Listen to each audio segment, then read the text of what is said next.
I'm Constance Gane from the Institute of Archaeology at Andrews University, and I'm reading a paper on the Transcendent Occultation of the Divine in Neo-Babylonian Art.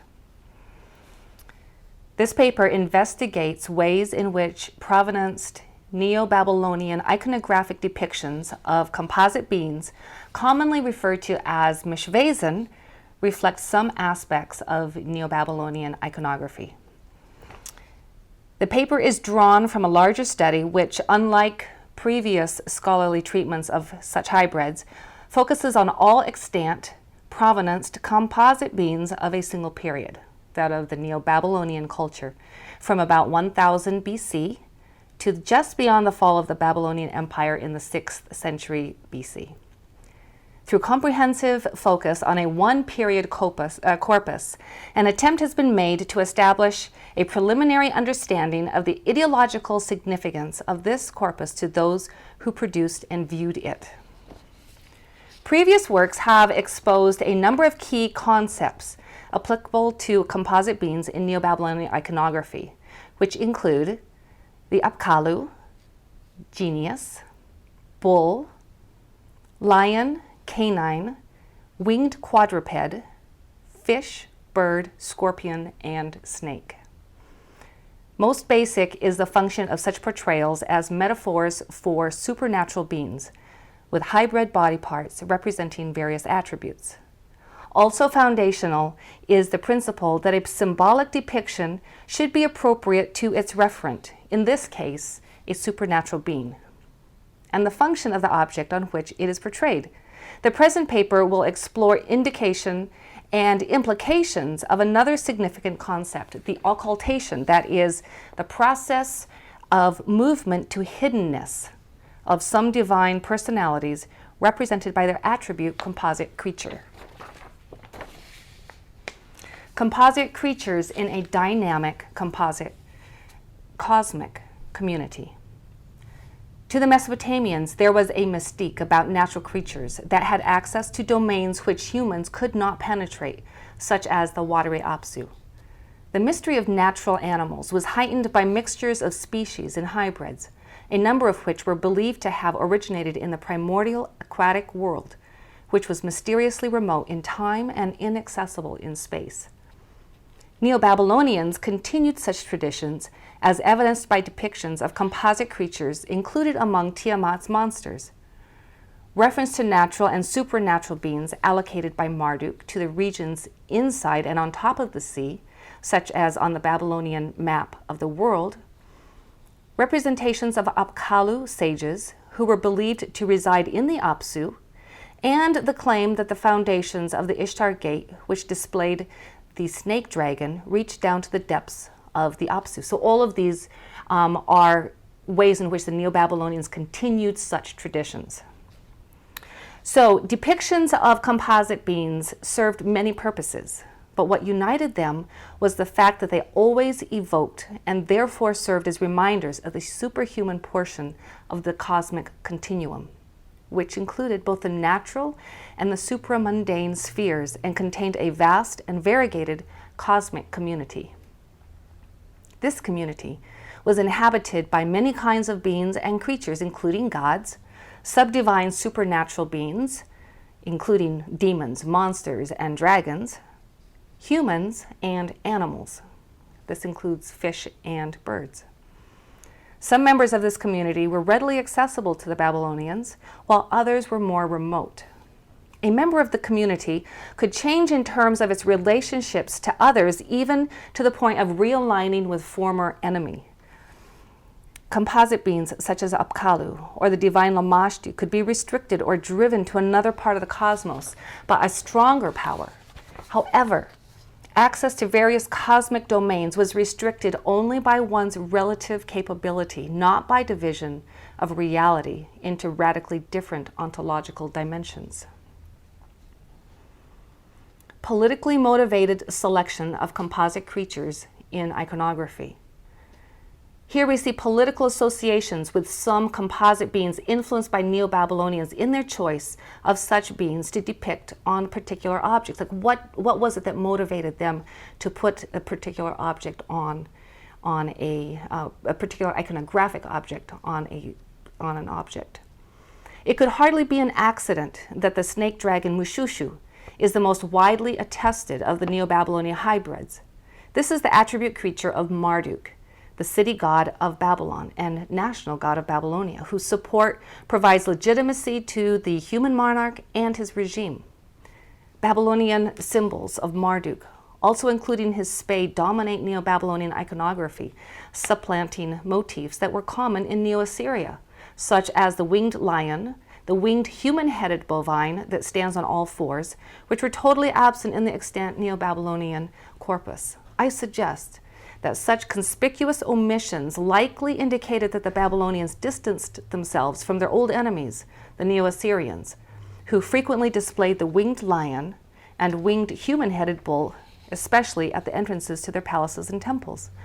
Such political and politically influenced selection and prioritization of mythical religious elements in iconography, including in counterpoint to a competing national ideology, reflects a kind of human manipulation in the mythic realm, or at least the way in which it was perceived. When the Babylonians elevated Marduk, their god, in the supernatural world, rather than another god such as Ashur, they elevated themselves in the human sphere, rather than other peoples such as the Assyrians. The persuasive effectiveness of this dynamic was reinforced by the belief in interconnectedness within one cosmos, which implies that the cosmological rank of a god within the cosmic community necessarily affected his terrestrial, including human, constituency. The evidence just summarized indicates that some Neo-Babylonian iconography functioned as persuasive visual rhetoric. The fact that the Babylonian populace regarded the mythical world as real, as an extension of their own, and therefore capable of profoundly affecting their well-being, made its manipulation through iconography a powerful political tool, which modern despots would covet. Fear of malevolent supernatural beings and the need for supernatural beneficence and guidance procured through humans such as the exorcist, priest scholars, or the king made these elite individuals indispensable and therefore maintained the legitimacy of their power. We move now to the occultation for transcendence in iconography. For the Neo-Babylonians, unsubtle iconographic manipulation of their anthropomorphic high gods could have been blasphemous and too direct to be credible. By abstaining from direct depictions of such gods, the Neo-Babylonians conveyed an impression for reverence for their transcendence. They evoked the high gods through their symbols and their creatures, including hybrids, which could be manipulated more easily than anthropomorphic representations, thereby indirectly shaping conceptions of the gods with whom the creatures were linked. In contexts ordinarily accessible to persons other than priests, the Babylonians preferred to evoke Marduk indirectly by portraying his hybrid animal, the snake dragon, rather than the anthropomorphic figure of the god himself. By this step in the direction of aniconism, they emphasized the numinous transcendence, the mystery and power of their paramount deity, whose appearance was left to the imagination. Thus, although images of Marduk and other deities were paraded through the streets of Babylon at the New Year Akitu festival, Marduk was represented on the Ishtar Gate in relief, which is extant, and in gateways, which are referred to in texts, in the round only by his attribute creature, the Mushushu, and the gods Ishtar and Adad were represented by their attribute lion and Dian and bull creatures, respectively. Indirect iconographic representation pointing to divine transcendence that emphasized divine power contributed to the aura of the human king who was sponsored by the god. Due to the function of the Ishtar Gate on the 11th day of the New Year festival, when the divine and human king entered the city there, it was known by the epithet entrance of kingship. The gate's intimidating splendor and apotropaic symbolism would contribute to the stability of the royal, religious, and social orders by projecting the power and legitimacy of Babylon's divine and human kings.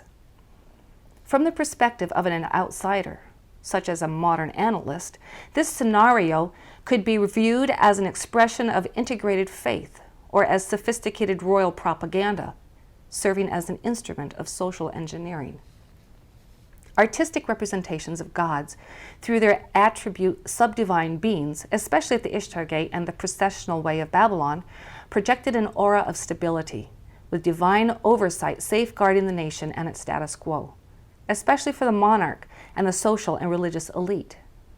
Moreover, the hierarchical structure of the supernatural society implicitly but strongly justified human social hierarchy.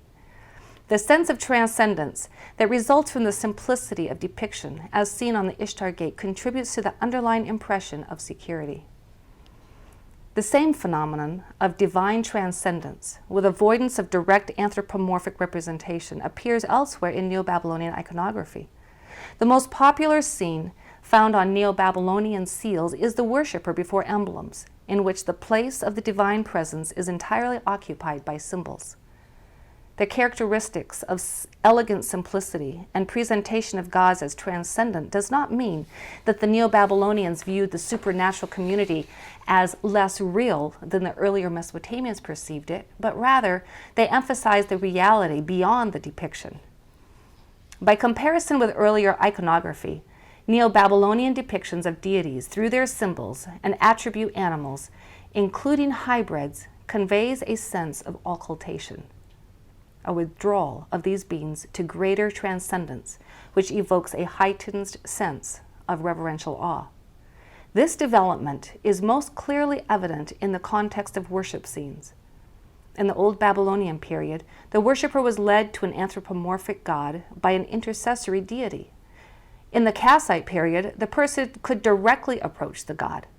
But during the Neo-Assyrian period, when worship scenes became more common on stamp seals after the early 9th century BC, the scene radically changes. The Neo-Assyrian trend was to depict the worshipper standing before symbols of the god rather than before the god in person.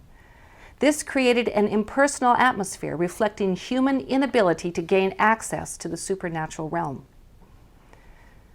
The Neo-Babylonian worshipper scene continues the Neo-Assyrian trend.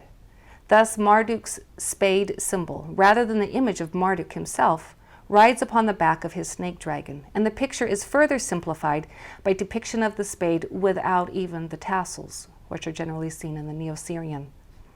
Additional simplification is manifested in Neo-Babylonian use of fewer filler motifs than the Neo-Assyrian glyptic worship scenes, which appeared to continue this aspect of Old Babylonian and Kassite style. The idea that divine transcendence in Neo-Babylonian iconography, continuing a trend of occultation from the Neo-Assyrian period, can carry political significance, is related to Muhammad Ali Attach's interpretation of the Neo-Assyrian palace reliefs. Attach closely examines prominent motifs in these reliefs, especially including primordial Apkallu and Tiamat's army of hybrid monsters created to fight Marduk. Attach concentrates on semantic and semiotic aspects of these creatures as they relate to the Assyrian king. He identifies the concept of occultation, or hiddenness, of the primordial Apkallu sages who taught the wisdom of civilization to humans in an archaic cosmos, where gods and humans enjoyed close and natural interactions. He suggests that an elite caste of priestly scholars coded themselves into the art to make their role essential, important, and mysterious by identifying themselves with the ancient Apkallu, thereby maintaining control and power. Attach acknowledges the surface socio-political significance of the reliefs, which serve as imperial propaganda. However, he maintains the expression of a deeper meaning, which was conceived and understood by an elite caste of priestly scholars, may be a core function of the palatial art. He finds that the iconography reveals the roles of the king in the areas of military political leadership and priesthood, and further hypothesizes that these two aspects of Assyrian kingship, encoding in the language of an archaic cosmos, are portrayed in the reliefs at the direction of the informed court scholars in collaboration with master craftsmen. Combination of these aspects produces a complex philosophical rhetoric in which there is decorum or appropriateness in the correspondence between iconographic elements and their conceptual reference.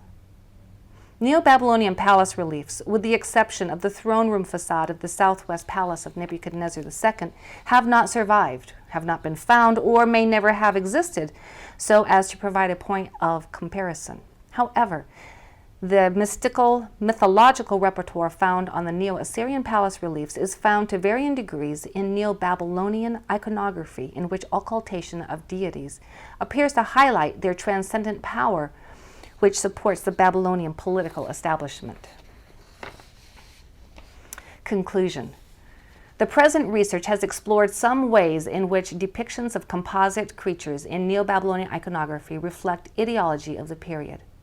First, as in other ancient Mesopotamian contexts, Neo-Babylonian iconography presents composite creatures as powerful members of a dynamic, interconnected cosmic community in which they can move between and interact within various parts of the cosmic continuum that embraces what we know as the natural and supernatural realms. Because they function between the two realms, both serving gods and impacting humans, some composite creatures are particularly useful in politically charged iconographic representations. Preeminent among these during the Neo-Babylonian period is the snake dragon of Marduk. Neo-Babylonian iconographic representations of supernatural beings by their symbols or attribute animals, including composite creatures, continues the trend of occultation that develops during the Neo-Assyrian period. This occultation moves these beings into greater transcendence, which emphasizes and enhances the mysteriousness of their awesome powers. When such a being is viewed as supporting and validating a human political establishment, as is the case with Marduk, who is represented by his snake dragon, his occultation reinforces the impression that the political order is unassailable and therefore stable. And therefore, the government is not about to shut down.